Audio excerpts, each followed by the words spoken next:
Hello and welcome to Merlin's Manor. Today I'm going over my top 25 board games of all time. I'll be splitting this into two videos, with this first video counting down games from 25 through 11, and my top 10 video will go up on Thursday. Before I get into my list, I want to go over how I compiled my list. I started out by looking at my ratings of games and grouping my 10s together, my 9.5s together, and my 9s together. Nothing on this list is rated below a 9 for me. Then I took some time to consider if the rating still holds true for me, and then I ordered games within each of those groups by how much I feel they belong above or below the others. Now, what does this mean for my top 10 games of all time list compared to others? Since a game's rating is typically going to cement in for me at some point, it means games that I have rated highly in the past are not going to drop off simply because I'm not playing them as much anymore. This is most significant for campaign games and legacy games that I have played all the way through. I know some who make their top 10 list will eventually drop those games off since they're no longer playing them, but for me, if the game is a 10 out of 10, it is still a 10 out of 10 and deserves to stay up there in the rankings even years later, only moving down because another game ranks even higher. Now, relative within the ratings groups, there may be some shifting around based on my feelings for the game in the moment, but my overall ratings of games will keep games at least somewhat where I felt about them when they were fresh and new.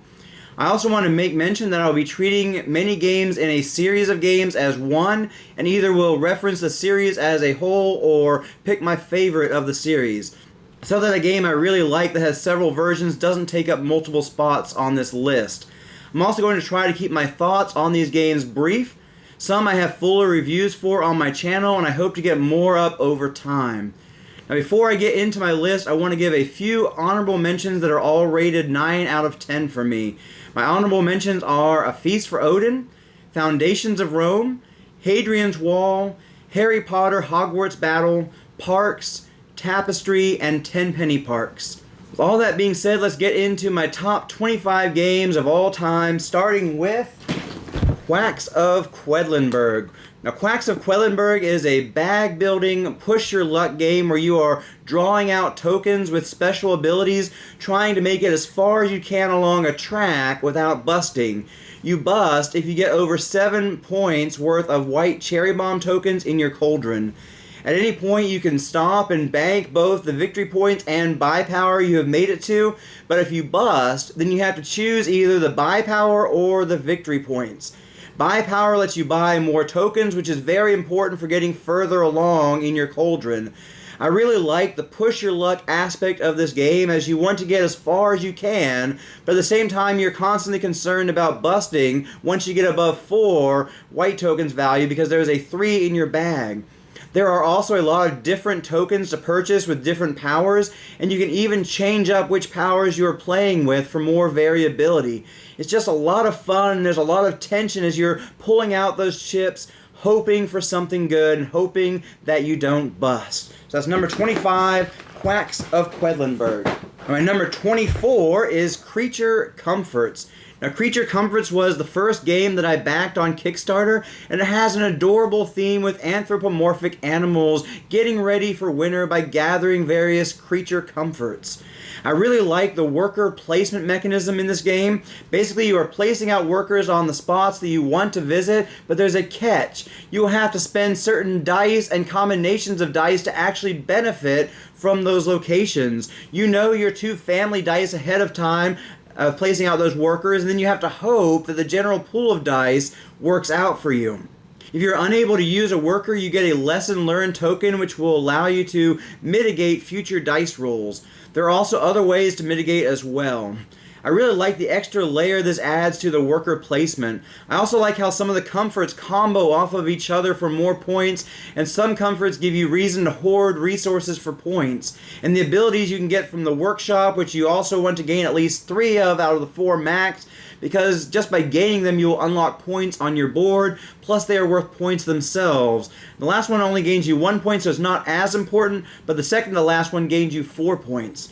In addition to the value of the workshop card itself. I just really enjoy how this game plays, as well as the theme and the art, and so it is my number 24. And number 23 is one of the newest to be added to my list, and that is Harmonies. I played Harmonies for the first time at Dice Tower East, and I immediately knew that I wanted to get my hands on a copy of this game.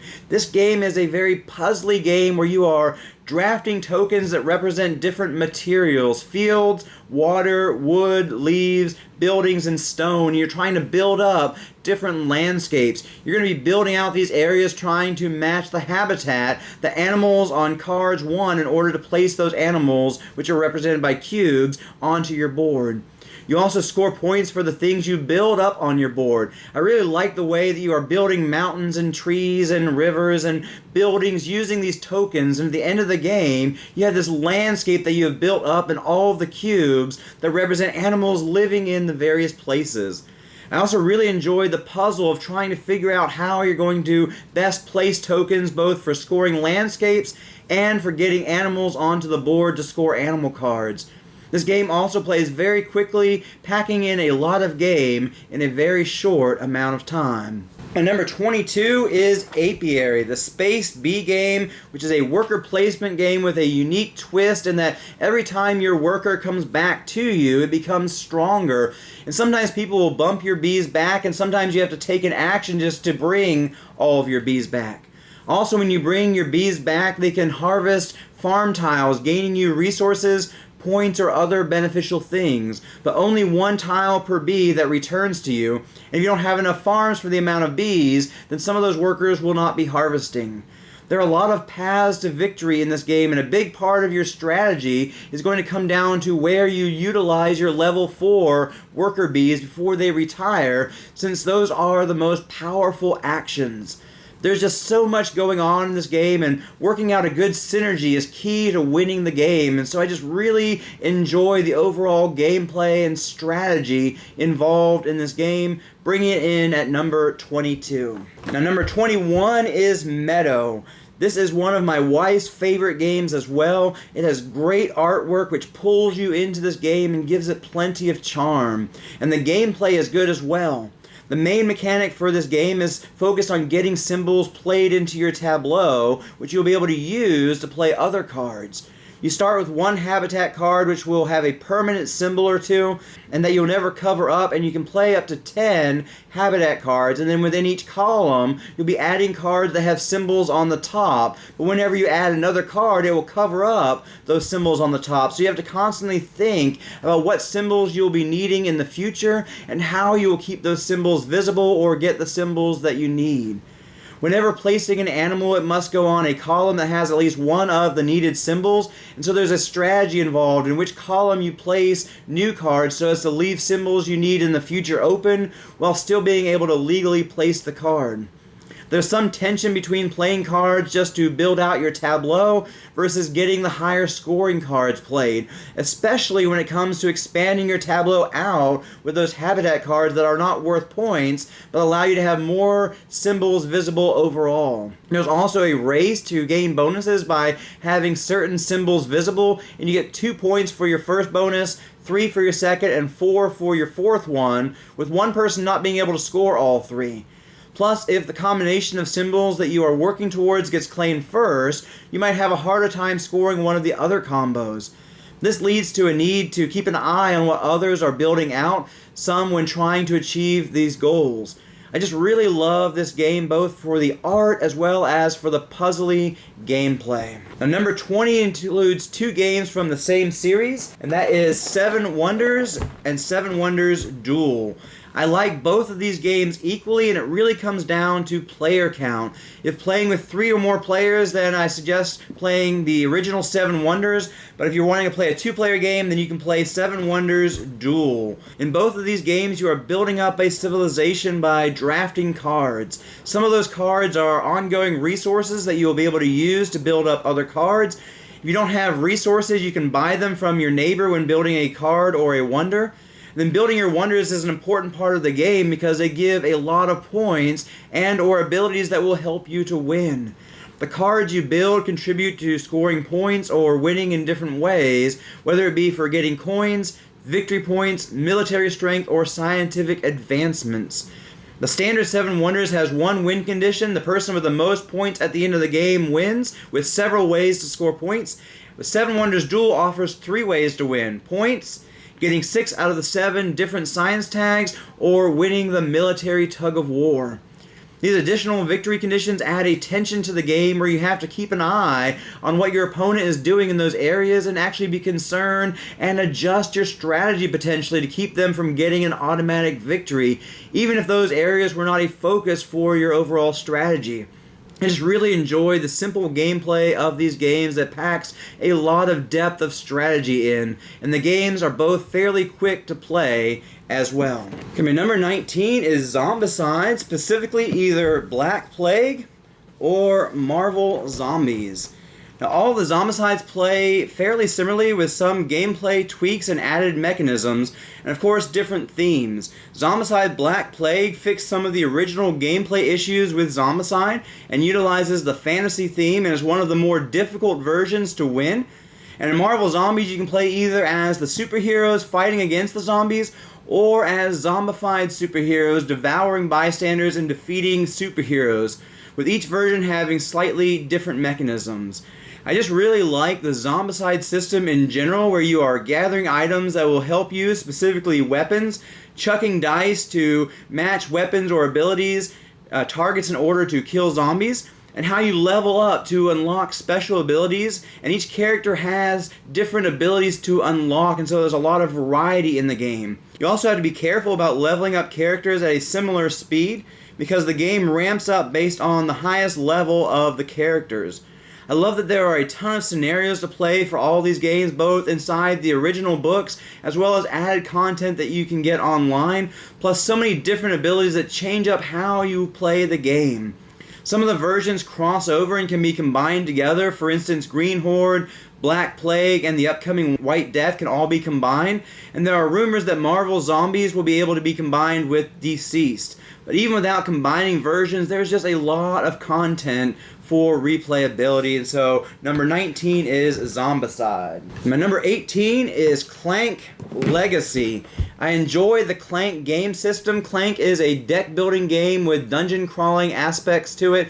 My favorite standard version is the Clank Catacombs for the variability of the board that comes from putting out random tiles, but the Legacy version is still my favorite overall for all that it adds to the game.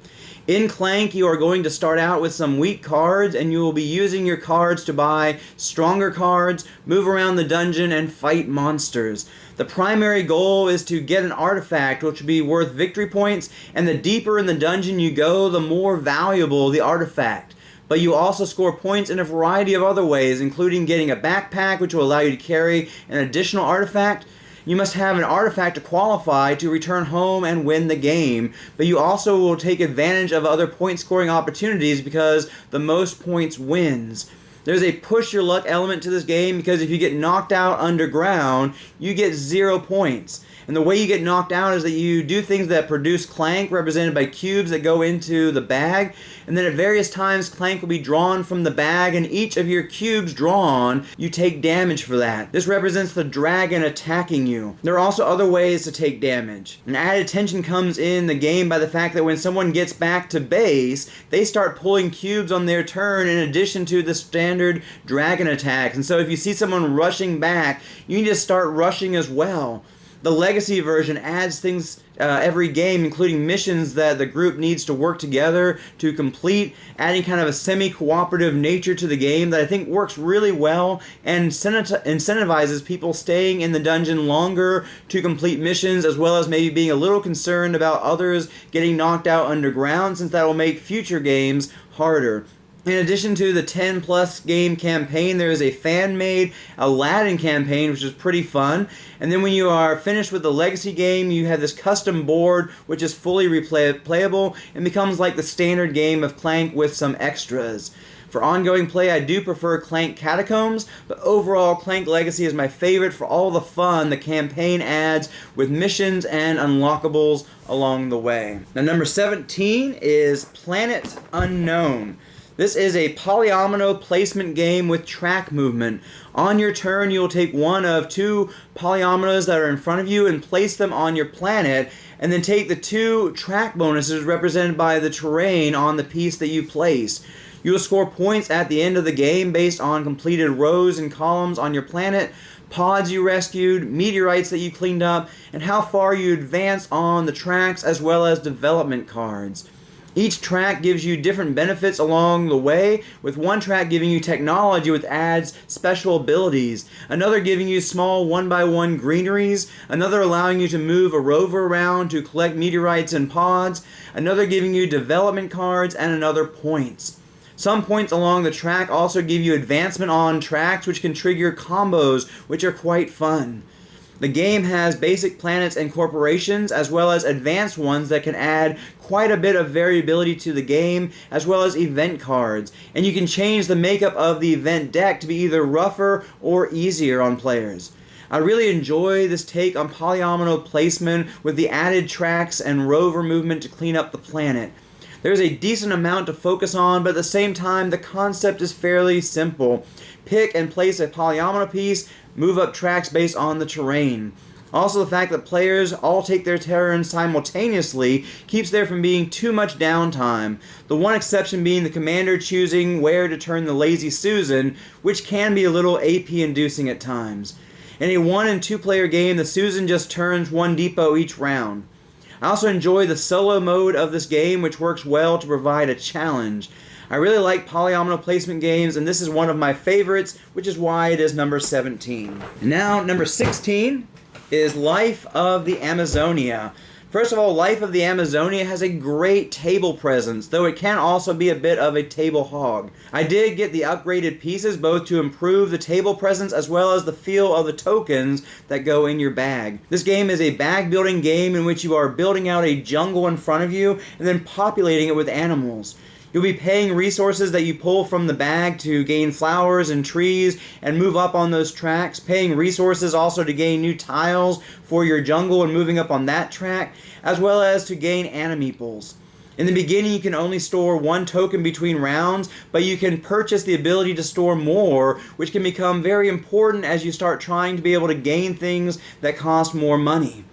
I really enjoy the puzzle involved in this game of trying to figure out how to best utilize the resources you've pulled from the bag, both to accomplish short-term goals as well as to get resources that will help you to accomplish long-term goals.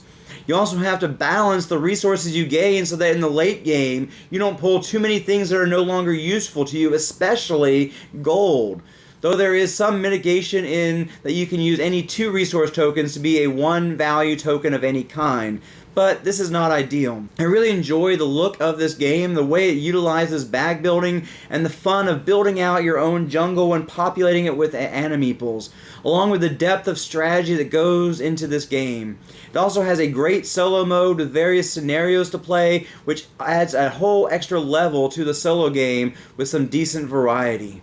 Now, all the games I've mentioned so far, I have rated 9 out of 10. Now, as we get into my number 15 game, the next several games are going to be rated 9.5 out of 10, starting with Welcome to the Moon. This is a flip and write game, which is the successor to Welcome to Your Perfect Home, and I do believe it steps things up a bit, mainly due to the various boards, each with their own spin on the basic gameplay. I will say that Welcome to Your Perfect Home is probably the better one to introduce people to this game, as well as for casual play. But Welcome to the Moon just provides so much more variety and depth of strategy due to the various boards. The campaign is also a nice feature, but to me is not a big plus, as it doesn't add too much to the game's draw. So the basics of Welcome to is that you have cards that are flipped over and you're choosing a pairing of cards to use for their number and their benefit. When entering numbers into a row, they must be ascending from left to right, and you can place the number anywhere on the row as long as it doesn't break that rule of ascending value. It is interesting to puzzle out the best place to put numbers where you'll probably be able to fill in the gaps later on.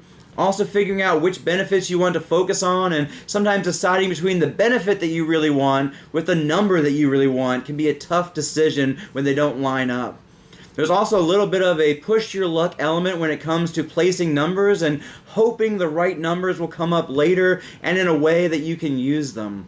I really enjoy the Welcome to system and find the various ways that this version changes things up, adds a variety to the game that's enough to boost it from a 9 to a 9.5, which is why I've ranked it as my 15th favorite game.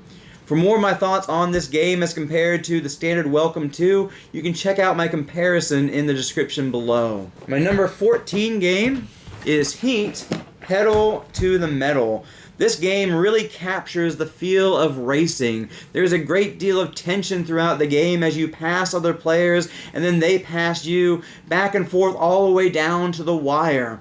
In order to do well at this game, you have to really push things to the limit, being willing to take on heat, which are cards that go into your hand and clog your hand, while being careful not to overdo things and spin out around a corner by not having more heat that you can put into your engine, and having too much heat in your hand at once as well. You cannot discard those heat cards from your hand, but there are ways that you can get rid of heat, including going into lower gears. The hand management in this game is really good, especially given that you can choose to discard cards at the end of the round that you don't think will be useful in the near future, except you cannot discard heat or stress cards. At some points in the game, you need lower value cards to keep from going too fast into corners, and at other times you need those high value cards to rip down those straightaways. And a big part of the strategy is working towards having those cards at the ready when you hit those points. Also, managing your gear shifting, which is what determines the number of cards you play, is important, especially since downshifting or upshifting by more than one gear will incur heat. The game also has some catch-up mechanisms so that those who fall behind are not out of the game, which also adds to some of that tension because you never know when someone is going to come from the back of the pack even, especially if they've saved up some good cards for a major straightaway. Every game I have played of this so far has been exciting right down to the finish, and I find the mechanisms to be engaging and clever. My number 13 game is Ticket to Ride: Legends of the West. Now, Ticket to Ride is one of my favorite gateway games to introduce people to the hobby. The gameplay is very simple to pick up on. Either gain train cards or play cards of the same color and number as a route to place out trains being the majority of the game, with gaining new tickets as a third potential action. It is fun trying to quickly finish routes to be able to complete tickets, and there's a lot of tension in the game to finish key routes before others grab them so you don't get blocked or have to take a longer route. My favorite standard version of Ticket to Ride is Europe because it adds stations, which gives players an out if they get blocked in, plus tunnels to add some trickier routes to build. The Legacy version, though, adds this aspect of building out across the country with more content being added throughout the campaign, as well as more things to focus on for scoring points that really makes the game far more interesting than standard Ticket to Ride. There are some things you're going to be doing for focusing on scoring points to win individual games, as well as some things that are for end of the campaign scoring. There are tons of cool things that I really cannot share for the sake of spoilers, but I highly recommend the Legacy game if you already enjoy Ticket to Ride, and we certainly couldn't wait to play the next game to engage in those new mechanisms all throughout our playthrough of the campaign. I will say that once you are done with the campaign, there will not be a whole lot to separate it from the rest of the Ticket to Ride games, but there are still more things to this game than the standard games when playing with your complete board. My number 12 game is Dinogenics, and this is a build-your-own dinosaur theme park game. It is the true Jurassic Park the board game. I really enjoy building up a dinosaur park by gathering the needed DNA, building fences, and putting dinosaurs into the park, all while trying to build out more hotels to accommodate more visitors, and adding features to the park that will help in various ways, as well as score points at the end of the game.